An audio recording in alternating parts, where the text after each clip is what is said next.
Many of the leading Republicans in Lincoln's party had been discussing we need a different candidate for November. Lincoln himself thought that I will lose re-election in November, and in that case, he wrote in a note, I will work with the incoming president to try to end this war before the incoming president is inaugurated in the following March.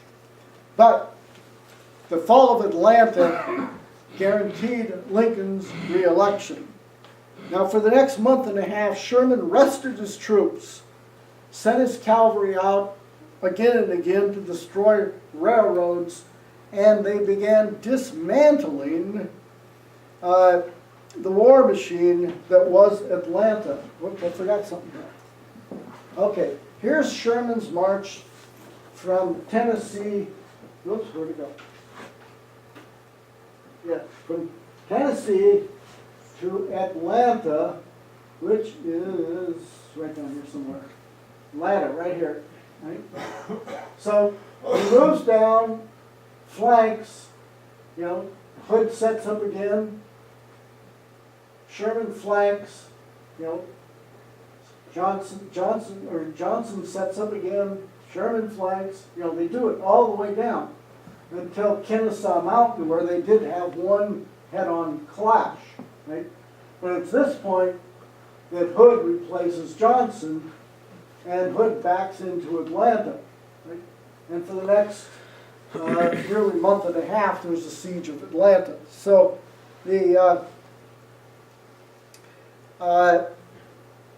so at this, when Atlanta's captured, Grant said the following. He wrote the following. He said, in a letter to Sherman, Grant wrote, "You have accomplished the most gigantic undertaking given to any general in this war, with a skill and ability that will be acknowledged in history as unsurpassed, if not unequaled." Right? So, history is being made, every week here. History that still stands. Right? So, he had demonstrated in the Atlanta campaign that he was the master of the flank. Now Sherman designed the most daring and remarkable flank attack in all human military history, far surpassing his flanking capture of Atlanta itself. Sherman proposed to Grant and Lincoln they abandon his supply line completely and carry out a march 300 miles from Atlanta to Savannah on the coast, right, of Georgia, that he and his 62,000 troops would cut a path of destruction through Georgia 60 miles wide, living off the new harvest that had just come in and was now stored in the cities and the farms of the countryside. Both Lincoln and Grant disagreed with such a risky move, but Sherman won them over and they gave their reluctant approval. Sherman had written to Grant in describing what he wanted to do. He said, "If we can march a well-appointed army right through his territory, it is a demonstration to the world, foreign and domestic, that we have a power that President Davis cannot resist." Sherman stated that his intent was the utter destruction of the roads, houses, and people, which will cripple the military resources, and I can make Georgia howl. That's what he said. And howl it did, as did the entire Confederacy, as Sherman also destroyed Atlanta before he left it on November 16th. And in fact today, 150 years later, those who still embrace the lost cause of the Confederacy are still howling about Sherman.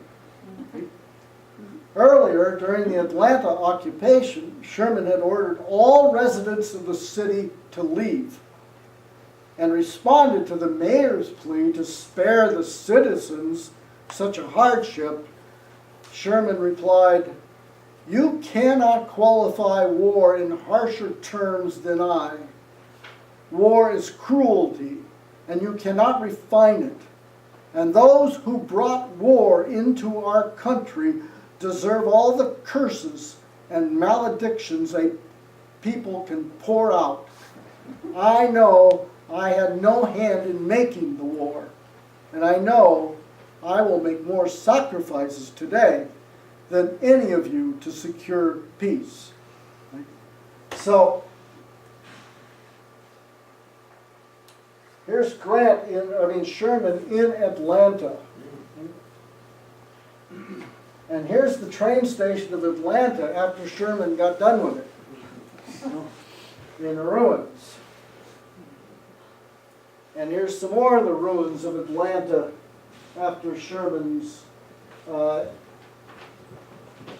work of exterminating Atlanta as the transportation and manufacturing center of the entire Confederate Army. Right? So that's what he did. Now the idea behind his march to the sea was his commitment to his mission to save this republic by defeating the rebels.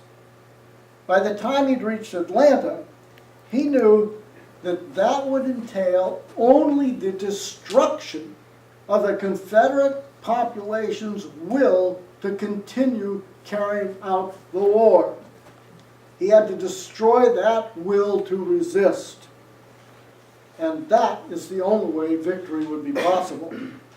Secondly, he knew with Grant stalemated outside Richmond at Petersburg and Lee holding him off, Sherman thought that the destruction of the region that supplied General Lee with food, manpower, and material would hasten Lee's defeat. And as Sherman planned, after he conquered Savannah, he would move through South Carolina, then North Carolina, directly threatening Lee from the south. Sherman had prepared well for his march through Georgia. He had maps drawn up. Actually, he planned this march before he even got to Atlanta, because he had maps made up. He had the 1860 census, studied and mapped out of where the population centers were, where the production of food was greatest, where the biggest herds of cattle were, right? And so he planned his march to hit those areas very specifically. Okay? And leaving Atlanta on November 16th, Sherman looked back at a city in flames because he burned the damn place as he left. Right? All the railroads were destroyed that led into it. And he knew that this is what he would do to the rest of the state of Georgia. And then he would do the same to South Carolina after he seized Savannah. In a letter he wrote at the time, he said, "If the people raise a howl against my barbarity and cruelty, I will answer that war is war and not popularity sinking. If they want peace, they and their relatives must stop the war." Of course, his march to Savannah was completely unexpected by the Confederacy. Right? And how deluded the Southern leaders and people were was demonstrated by their newspapers that reported that when Sherman and his army left Atlanta. They did so because they had been defeated and they were in retreat. Right? So, now here's a map of Sherman's march from Atlanta to Savannah. Atlanta here, Savannah here. 4 columns of troops, 60 miles wide. You know, it wasn't quite scorched earth all the way, you know, because lights back on, please. You know, because Sherman, in his orders to his troops, you know, to live off the land, to take from the farms and cities whatever was required for the army, to sustain the army, but he cautioned his troops not to destroy private homes. But anything that could be used by the army was to be taken. And anything that could be used by the Confederate army that was left was to be destroyed. This included thousands of tons of newly harvested food and fodder, all mines, shops, foundries, cotton mills, cotton gins, mills, all manufacturing facilities, and of course the railroads and the telegraphs. He instructed his troops not to molest the population, you know, or do unnecessary burning of houses, unless the population allowed and supported guerrilla attacks on his line of march. Then, everything in that area was to be destroyed. There were exceptions to this rule. You know, for example, when his troops reached the plantation of Confederate General Howell Cobb, Sherman instructed his troops to spare nothing, take everything usable, and burn all the rest to the ground. Right? And here you have what Sherman's troops did to the railroads. Right? This is the process of making what they called Sherman neckties. Right? So they rip up the railroad tracks, pile up the ties, put the rails on the fire, heat them up so they're a little flexible, and then wrap them around a tree. And those rails were never usable again. Right? So, now, the Confederates could not stop him, having very few troops in the state. A cavalry force made futile attacks on him, but did little damage. By marching in 4 different columns and changing routes frequently, he disoriented any possibility of being intercepted. Right? And so the Confederates were always in the dark of exactly where is this guy going. You know, Lincoln really didn't know where Sherman was going. And Lincoln was asked, well, where's Sherman? He said, well, I know what hole he went in, but I don't know what one's coming out. So, frantic calls by Confederate leaders for the population to rise up and attack Sherman's army. You know, move all their food and slaves and fodder out of the way. And what they couldn't move to burn themselves. Deny it to Sherman. Right? You know, attack him, block the roads. You know, every Confederate leader was issuing this call to the population of Georgia, and none of the people of Georgia even responded. You know, what did they do? You know, they just fled Sherman's army, or they stayed there and tried to rescue something that Sherman's troops would not take. Right? His forces first converged on Midgeville, about in the middle of Georgia. That's the capital city. And as they approached that city, the entire state government fled the capital. And with the capture of the capital, Sherman's troops entertained themselves by occupying all the seats of the legislature, holding a mock legislative session, declared Georgia seceding from the Confederacy and rejoining the Union. And Here's a description of what his army did in Georgia.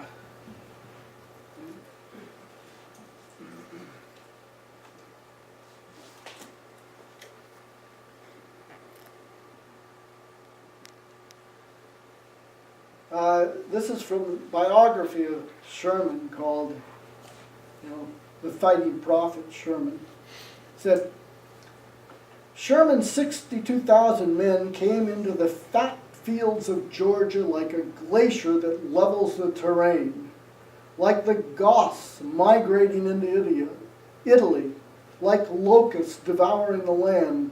They marched with the remorselessness of winter descending on harvest fields. They saw that it was not for speed that they had been ordered to travel lightly. Instead of the scheduled 15 miles a day, they were making 10, half the rate at which Sherman had trained them to march. They understood that the reduction had been made to enable them to waste the resources of the region through which they walked. The campaign would be a protracted Halloween. Right? And anyway, so the Sherman reached the outskirts of Savannah on December 10th.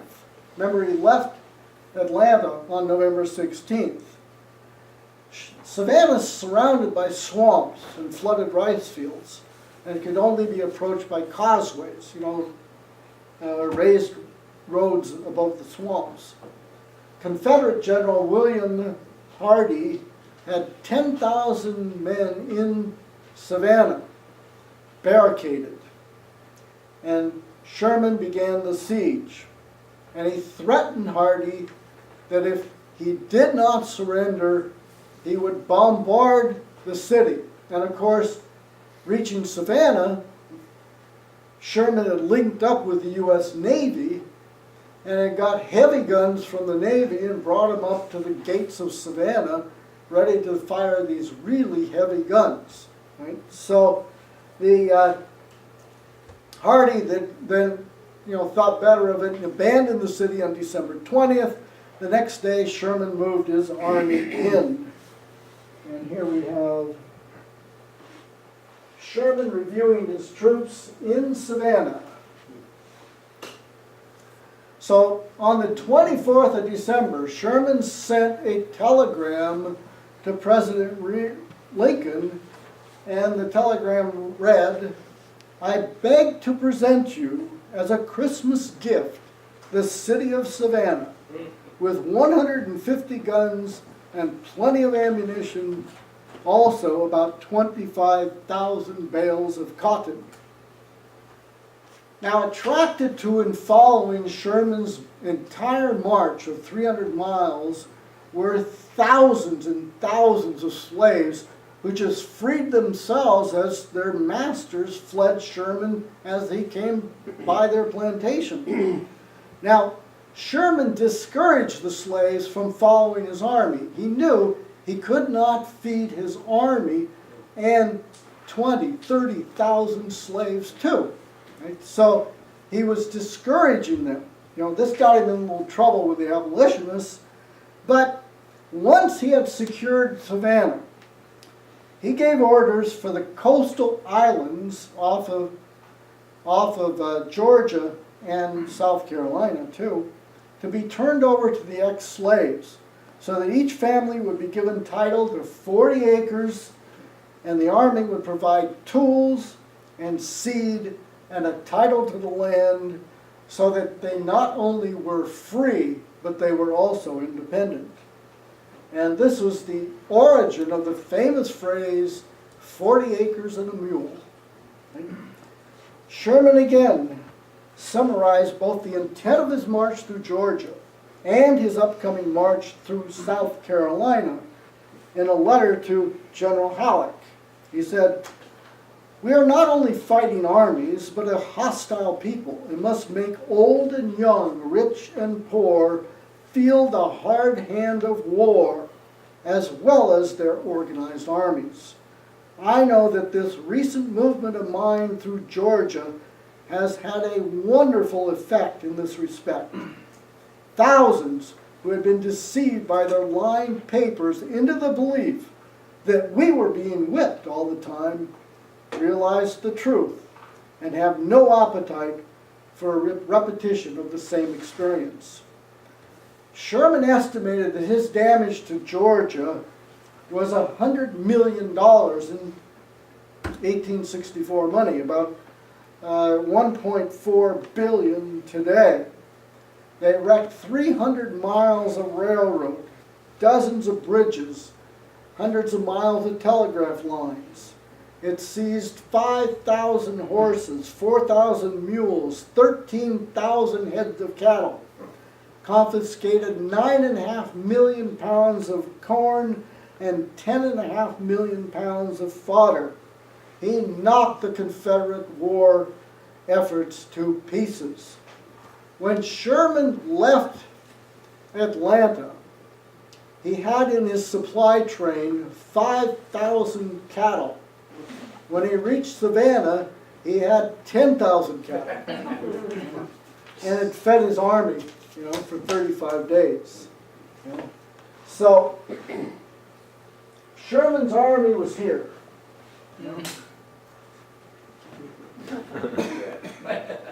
And here, except my picture this year. So after a month's rest and preparation in Savannah, Sherman headed north once again through South Carolina. Beginning on February 1st, 1865, Sherman and his army did more than make North Carolina howl. Here's what Sherman wrote in a letter to General Grant before leaving for South Carolina. With Savannah in our possession, at some future time, if not now, we can, this is actually before he captured Savannah, we can punish South Carolina as she deserves, and as thousands of people of Georgia hoped we would do. I do sincerely believe that the whole United States, North and South, would rejoice to have this army turned loose on South Carolina to devastate that state in a manner we have done in Georgia, and it would have direct and immediate bearing on your campaign in Virginia. And in another letter to General Halleck from Savannah, he said, "The truth is, the whole army is burning with an insatiable desire to wreak vengeance on South Carolina. I almost tremble at her fate, but feel that she deserves all that seems to be in store for her." In Sherman's memoirs, he put it this way: "Somehow our men had got the idea that South Carolina was the cause of all our troubles. Her people were the first to fire on Fort Sumter, had been in a great hurry to precipitate the country into civil war, and therefore on them should fall the scourge of war in its worst form. Taunting messages had also come to us when in Georgia to the effect that when we should reach South Carolina, we would find a people less passive, who would fight us to the bitter end, daring us to come over. So that I saw and I felt that we would not be able longer to restrain our men as we had done in Georgia." So, here's his march through South and North Carolina. Right? And again, nobody knew where he was going to go. They thought he was going to go to Charleston here, or maybe go back into Georgia, and hit these cities. But his main target was right here, Columbia, right? And this march through South Carolina is really quite something, right?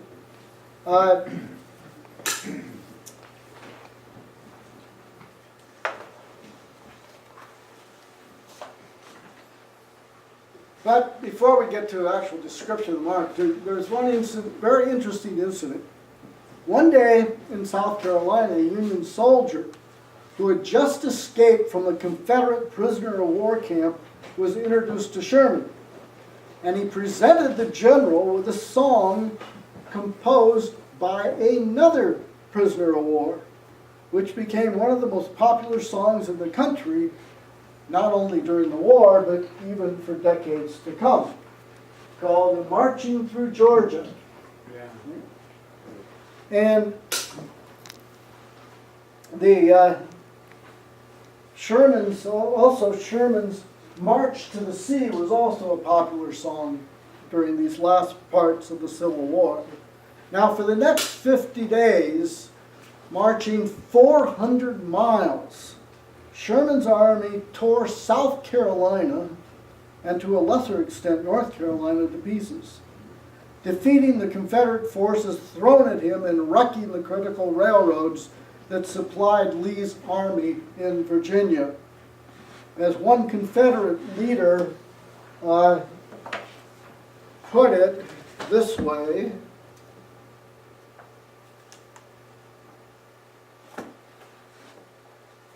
well, actually, hold on one second.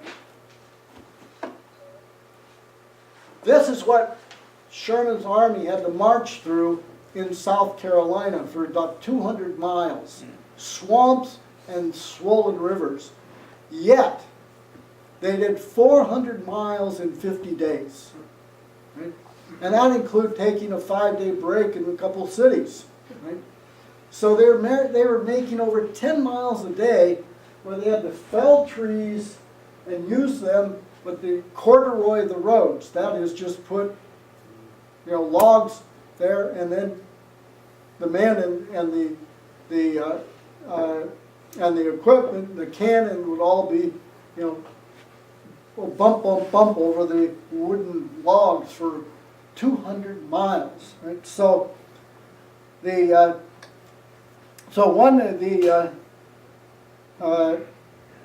General Johnston, remember Johnston's the one that was opposing Grant on his march to Atlanta, right? And then surrendered to Grant in April, right?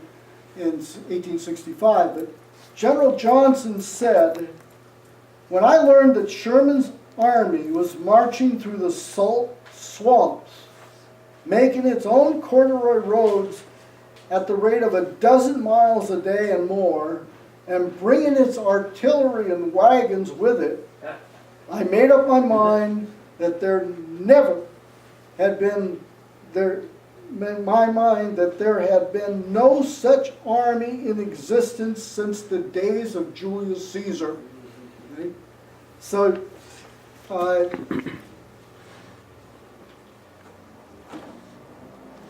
Sherman was still on the march, somewhere in North Carolina, when on April 9th, General Lee surrendered to General Grant, having fled Richmond with his disintegrating army. 5 days later, President Lincoln was assassinated. And on the 18th of April, General Johnson surrendered the remaining Confederate armies to General Sherman. Both Sherman and Grant are today hailed as two of the greatest military leaders, commanders in history. Lincoln is rightfully declared America's greatest president. What about Robert E. Lee? General Robert E. Lee. Lee, after fading away in obscurity, was later revived, long after he was dead, by the treasonous fools known as the promoters of the lost cause of the Confederacy, the unrepentant secessionists and advocates of state rights. General Grant summarized the significance of Lee later, after his 8 years of the presidency. He said that Lee was not a great general, because he was never dedicated to winning the Confederates' foolish war. He was only dedicated to defending Virginia. And had Virginia never joined the Confederacy, neither would have Lee. Now I would add that a great general does not just win battles. Lee won battles, right? A great general does not win battles and lose the war. A great general puts winning a battle secondly to winning a war. And that's why Grant and Sherman were great generals and Lee was a failure. Both Grant and Sherman lost battles, but both never lost a campaign. More importantly, a great strategist is not only dedicated to winning the war he happens to be in, but has something larger than the war as his passion, as his mission. That is the idea of the nation's mission itself. And the mission of the United States at the time of the Civil War was to represent for all humanity the idea that self-government and a world without empires was not only possible and sustainable, but was a necessity for all human beings to be able to be human. That was the mostly unstated, except by Lincoln, motivating power of this trio, Lincoln, Grant, and Sherman. A final note, the U.S. government has issued 5 postage stamps honoring General Sherman. The first one was in 1891, which was the year he died. Of note is the one issued in 1937 honoring Grant, Sherman, and General Sheridan. As for Lee, the most recent U.S. postage stamp, with his picture on it, was issued about the same time that stamps depicting Donald Duck and Mickey Mouse were issued.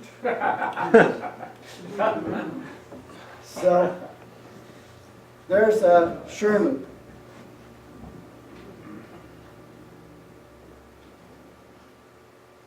Now here is the Soldier and Sailor's Arch in Brooklyn, New York, dedicated in 1892 to the Defenders of the Union, 1861 through 65. And here is the Defenders Monument in Pasadena, California. The dedication reads, erected by the citizens of Pasadena to perpetuate the memory of the Defenders of the Union, 61 to 65. These monuments bring us back to where we began. This is one nation, not a collection of states. We must return this nation to its mission. To do so, we must join the great march of the bricks today. There's the bricks. There you go. Okay? So, questions and discussion, or did I overwhelm everybody and go too long? I had a question. Did the Russians play any role during the Civil War? Yes, sir. Well, the Russians, in the middle of the Crimea War, which was Britain versus Russia and some others, in order to protect their fleet from being seized by the British, the Russians sent their fleet to San Francisco from the west coast of Russia, or the east coast of Russia, and to New York Harbor. With the implicit threat that if Britain attacked the Union Army, the Russians would join, with the Union Army and fight the British. Right. So, that's a Jen. Let me just interject something about that. The Alexander II, who was Tsar of Russia then, is the fellow who freed the serfs in Russia about a year before Lincoln issued the Emancipation Proclamation. And what happened with the Russian fleet is that they had sealed orders that if Britain or any other European powers dared to recognize the Confederacy, that they were to go to war against their fleet, particularly Britain. And they did issue, send their Black Sea fleet to New York Harbor, and their Pacific fleet from Vladivostok to San Francisco Bay. There were incredible celebrations in both San Francisco and New York Harbor, or in the cities there, for the crew, with balls, and you can dig up the articles. Also in San Francisco, a fire broke out soon after the Russian fleet had arrived in the city. It threatened to burn down San Francisco. The San Francisco firefighters could not fight the fire. And so the Russian sailors did, and they stopped it. And several of them died. There are still graves you can find up there. So it's very, very, it's quite something. It's really quite something. Yeah. Go ahead, Eric. Concurrently, the British were quite partial to the Confederacy, as we all know.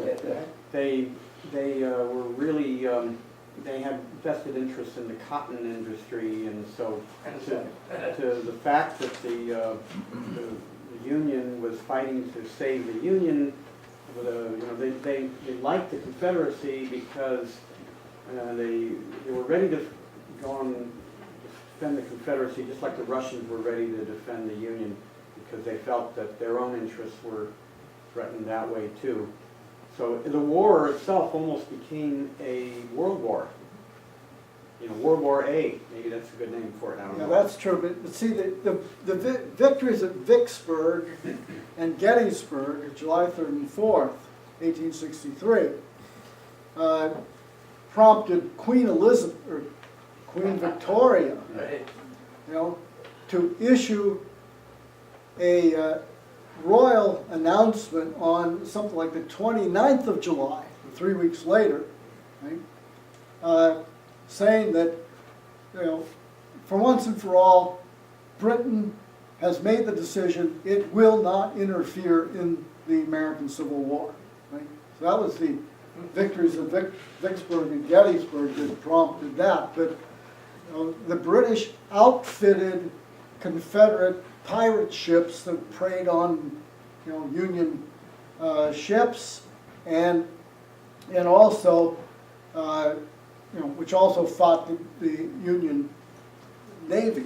Right? So, in fact, one of the ships built by the British for the Confederate Navy did not know the war had ended in April of 1865 until about 10 months later, into the next year. And all during those 10 months, it was, grabbing, sinking, and destroying American merchant ships and whaling ships in the Pacific especially. Right? So, and many years after the end of the war, the British finally paid an indemnity to the United States of something like $20 million for the damage done by the ships that the British had built for the Confederate Navy.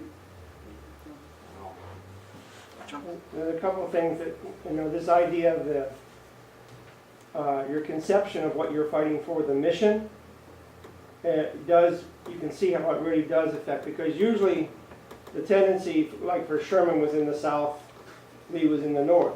The tendency of a general is to say, I've got to win my battles in my sector. He views it as his region, he's responsible for this region.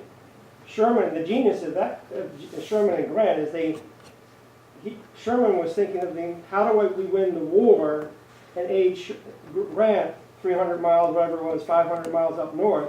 Here's what I can do to help win the entire war. That's what made it one of the greatest flanking maneuvers, because he wasn't thinking about, I'm going to take the land and then I make it, He was saying, what's the strategic importance for the overall battle? And I was thinking about it in, two things. One, in this organization, Lynn has been stressing recently, we've got to make sure we fight as one unified force. On one level, first for the nation, as one unified force for the nation. But Lynn also has laid out this idea that, and Lynn has never thought just of the nation state. He's laid out this idea, what is the mission? We have to change the concept of the, what the purpose of the nation state is now. And he's saying that we now have, we have to look for what the role of the nation state is, each individual nation, of how we act to benefit humanity as a whole, which is the BRICS. But the only way humanity can make it now, back then it was the Union, now humanity, is that if each nation acts in the interest of flanking the British Empire and destroying it in the benefit of unleashing the potential of the human species. You know, and it's the same principle. It's the way you think about what you're doing as an individual within the battle and what that changed the way you actually act. And Lynn has always thought at that higher level, you know. Grant and Sherman are not considered the great generals they are because they won this battle or that battle. Right? I mean, in spring of 1864, Grant was very clear.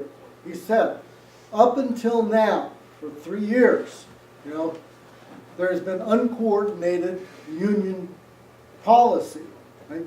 That, you know, this Union Army would do this and that one would do that, and nothing was coordinated. What we're going to do now is we're going to attack on all fronts simultaneously. Therefore, the Confederate armies that could, because they have the interior lines for the North coming down, you know, so there's shorter travel distance for the Confederates, that they can move armies from one place to another much more readily, you know. So wherever the Union attacked, they'd move the forces in, and then the Union attack over here, and then but stop over here, and they move the forces over there. But with Sherman and other generals attacking simultaneously on all fronts, you know, then the Confederates could not move their troops and concentrate them where they were being hit.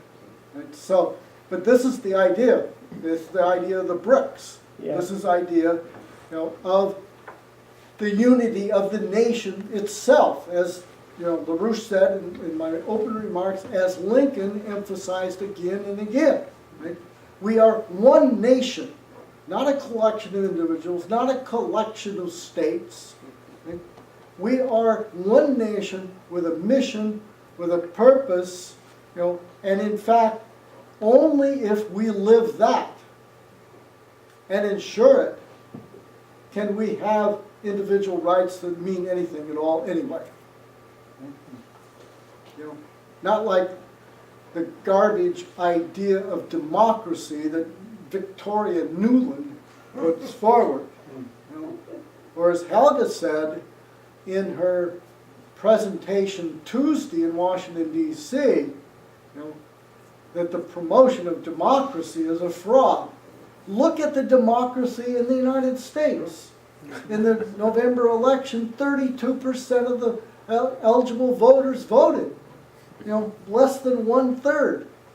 And as even the Washington Post admitted, all the contested elections were determined by dark money. You know, what the hell is that? That's Wall Street. Right?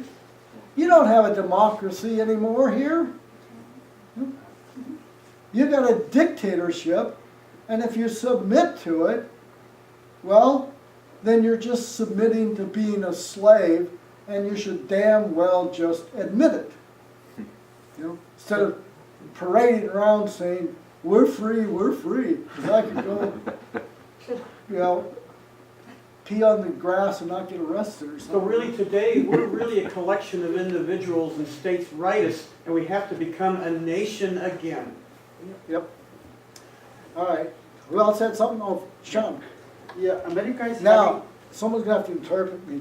My bad hearing and Sean's accent make it impossible for understanding. America is having the same situation right now, which had during 1846 to 65 era, where Sherman and Grant led the war successfully against the British Empire with the support of the presidents at that time.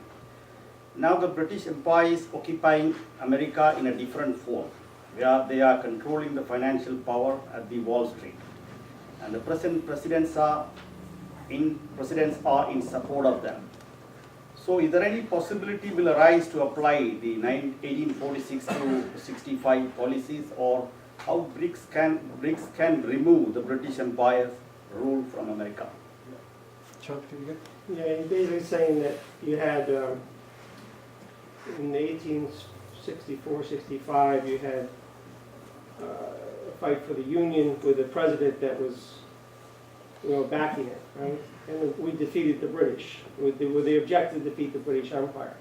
We have the same situation right Yeah, now. and we have the same situation today With the BRICS. Yes. with the BRICS.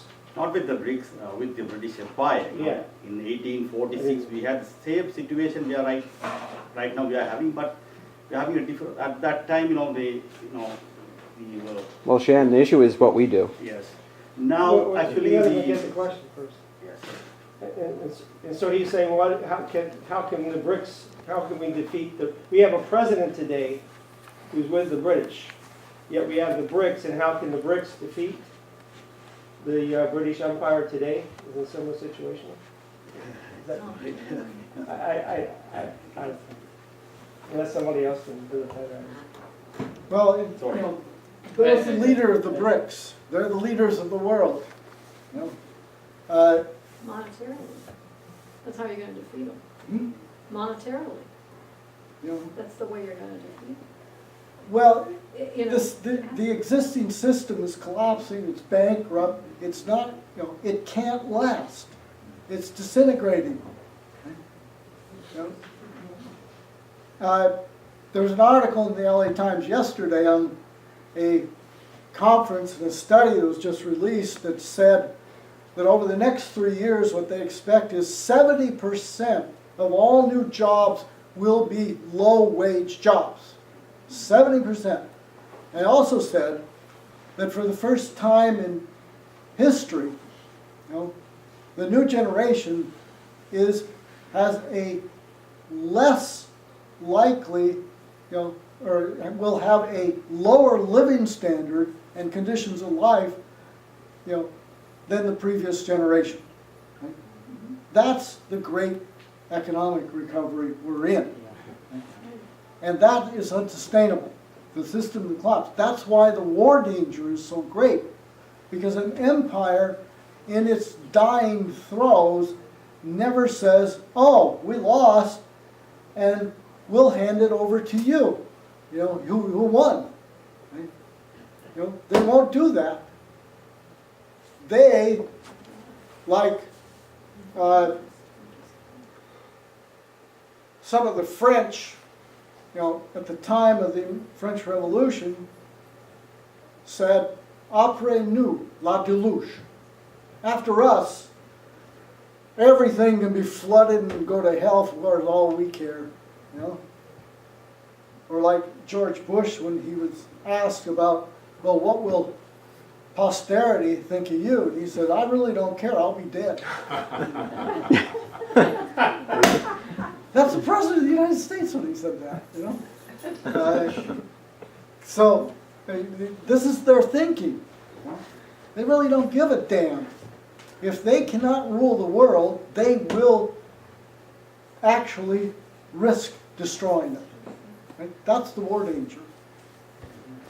And it is becoming very intense now as Carol went through and the webcast went through earlier this evening. Right? It's very intense, very dangerous. We have to bring about a complete revolution in this country, and it starts with getting this country to join the BRICS, which means getting rid of